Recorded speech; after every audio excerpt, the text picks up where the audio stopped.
ประเทศที่ไม่มีทางออกสู่ทะเลหรือแลนด์ล็อกคือประเทศที่ไม่สามารถเข้าถึงมหาสมุทรได้โดยตรงซึ่งปัจจุบันมีด้วยกัน44ประเทศทั่วโลกส่วนใหญ่นั้นเป็นประเทศกำลังพัฒนาที่ตั้งอยู่ในทวีปแอฟริกาและเอเชียกลางที่ต้องเผชิญกับความท้าทายด้านการค้าและการพัฒนาทางเศรษฐกิจที่ไม่มีทั้งสถานที่ท่องเที่ยวทางทะเลไม่มีอุตสาหกรรมประมงไม่มีท่าเรือไม่มีการค้าชายฝั่งทะเลทั้งยังห่างไกลจากตลาดหลักๆทั่วโลกซึ่งความเสียเปรียบดังกล่าวไปส่งผลต่อรายได้ทั้งต่อตัวประชากรและของประเทศนั้นๆโดยเฉลี่ยแล้วประเทศแลนด์ล็อกต้องเสียค่าใช้จ่ายและใช้เวลาเพิ่มขึ้นในการขนส่งสินค้าซึ่งแต่ละประเทศก็มีวิธีการแก้ไขปัญหาเพื่อลดผลกระทบที่แตกต่างกันออกไปคลิปนี้อับดุลไททูบรวบรวม10ประเทศที่ไม่มีทางออกสู่ทะเลจากทวีปต่างๆทั่วโลกที่น่าสนใจมานำเสนอกันครับ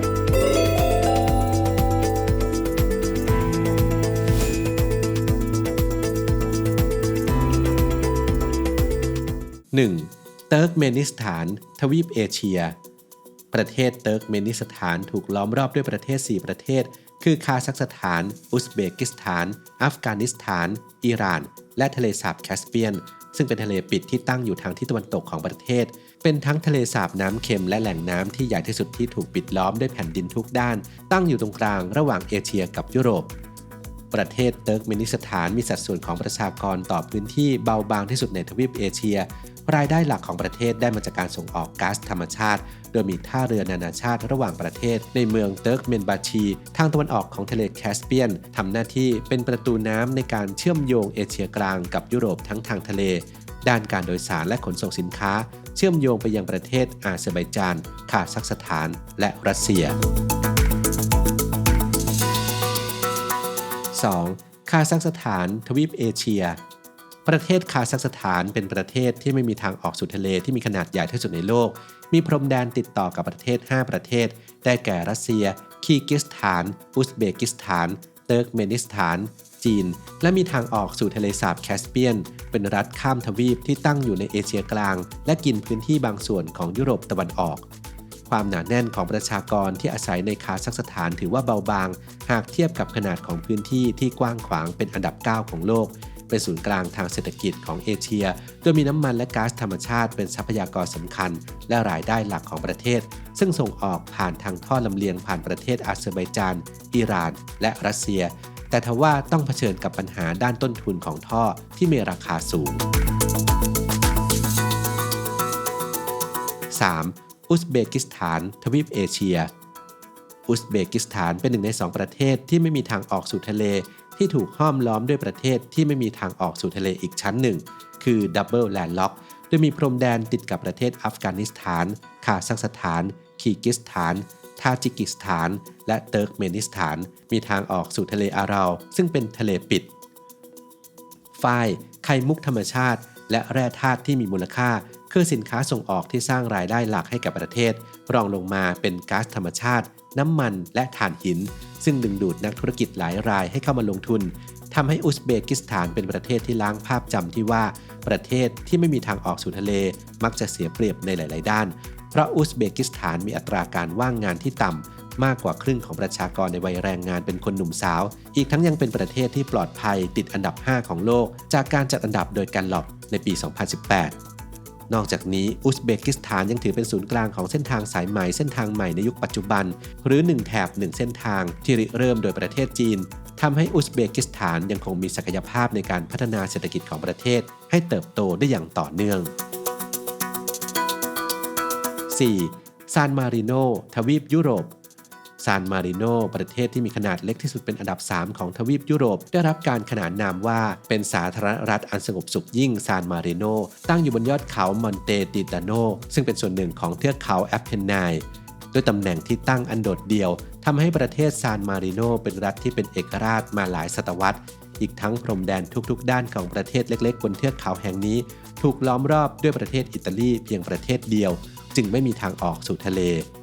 และจากความสวยงามและน่าหลงไหลของเมืองหลวงที่เชื่อเดียวกันกับประเทศทำให้ซานมาริโนได้รับการยกย่องให้เป็นมรดกโลกทางวัฒนธรรมโดยที่มาของรายได้มากกว่าครึ่งของประเทศมาจากอุตสาหกรรมการท่องเที่ยวและสินค้าสำคัญที่ส่งออกได้แก่เซรามิกกระเบื้องหรือไวน์โดยจะส่งไปยังตลาดที่สำคัญอย่างอิตาลีประเทศเพื่อนบ้านเพียงประเทศเดียว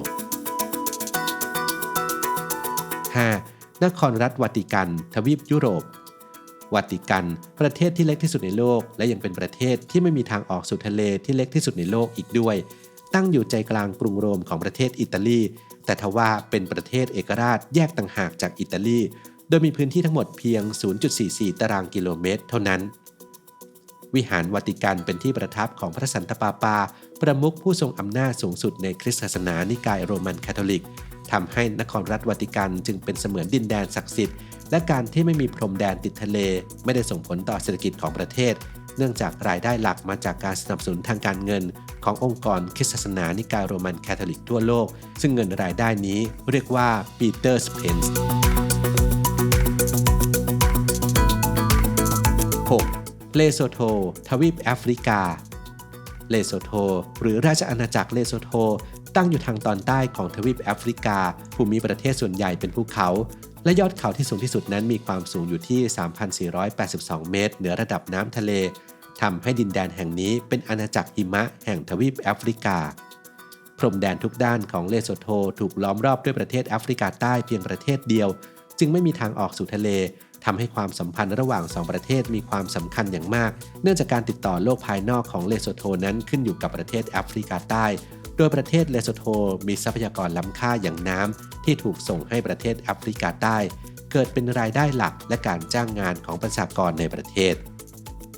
อย่างไรก็ตามโอกาสในการทำงานของชาวเลโซโธยังถูกจำกัดทั้งยังต้องเผชิญกับปัญหาการขาดแคลนอาหารอย่างหนักทำให้อาหาร 70% ของอาหารที่บริโภคต้องนำเข้ามาจากต่างประเทศนำมาซึ่งค่าใช้จ่ายและราคาสินค้าที่สูงขึ้นหลายเท่าตัว 7. เอธิโอเปียทวีปแอฟริกาเอธิโอเปียตั้งอยู่บริเวณจังงอยแห่งแอฟริกาแยกตัวออกมาจากประเทศเอริเทรียที่อยู่ติดกับทะเลแดงส่งผลให้เอธิโอเปียถูกตัดขาดจากการเข้าถึงทะเลและถูกล้อมรอบด้วยประเทศจิบูตีโซมาเลียเคนยาและซูดาน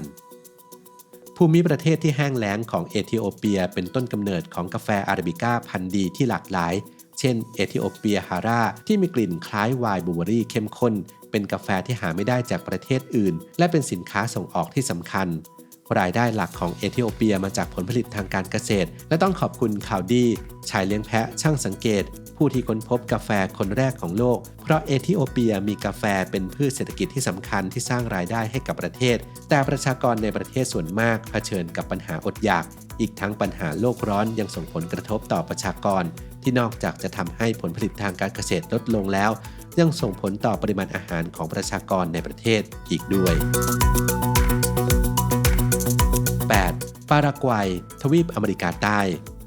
ประเทศปารากวัยหนึ่งในประเทศที่ส่งออกพลังงานไฟฟ้ามากที่สุดในโลกแต่กลับเป็นประเทศที่ยากจนที่สุดในลาตินอเมริกา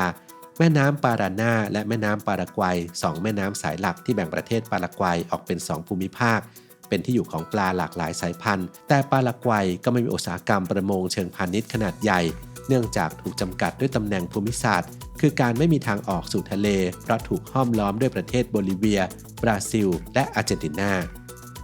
การมีแม่น้ำ2สายสำคัญที่ไหลผ่านประเทศปารากวัยไม่เพียงแค่เป็นที่อยู่อาศัยของสัตว์น้ำเท่านั้นแต่ยังเป็นเส้นทางที่นำไปสู่มหาสมุทรแอตแลนติกได้อีกด้วย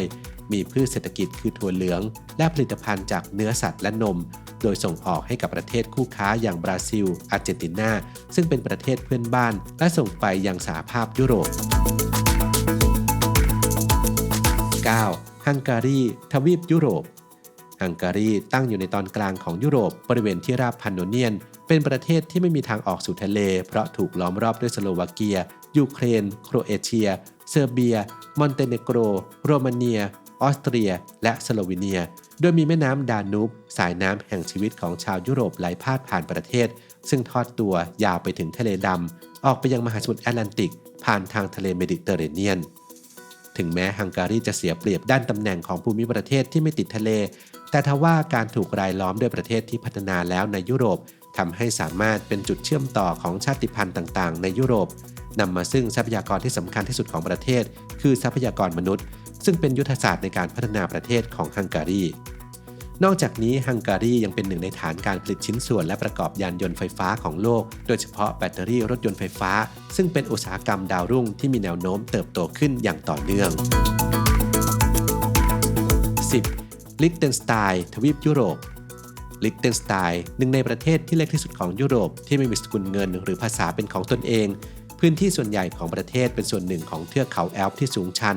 อีกทั้งเป็นประเทศที่ไม่มีสนามบินและไม่มีทางออกสู่ทะเลเป็นดับเบิลแลนด์ล็อกเช่นเดียวกับประเทศอุซเบกิสถานเพราะถูกห้อมล้อมด้วยประเทศออสเตรียและสวิตเซอร์แลนด์การมีภูมิประเทศที่ไม่มีทางออกสู่ทะเลทำให้เกิดผลเสียทางเศรษฐกิจแต่ลิกเทนสไตน์มีมาตรฐานการครองชีพและมีรายได้ประชาชาติต่อหัวที่สูงที่สุดประเทศหนึ่งในโลกลิกเทนสไตน์เป็นหนึ่งในประเทศเพียงไม่กี่ประเทศในโลกที่มีบริษัทซึ่งจดทะเบียนนิติบุคคลมากกว่าจำนวนประชากรของตนเองโดยเฉพาะบริษัทที่ให้บริการภาคการเงินอีกทั้งยังเก็บภาษีในอัตราที่ต่ำจึงสามารถดึงดูดนักลงทุนจากประเทศอื่นๆของยุโรปได้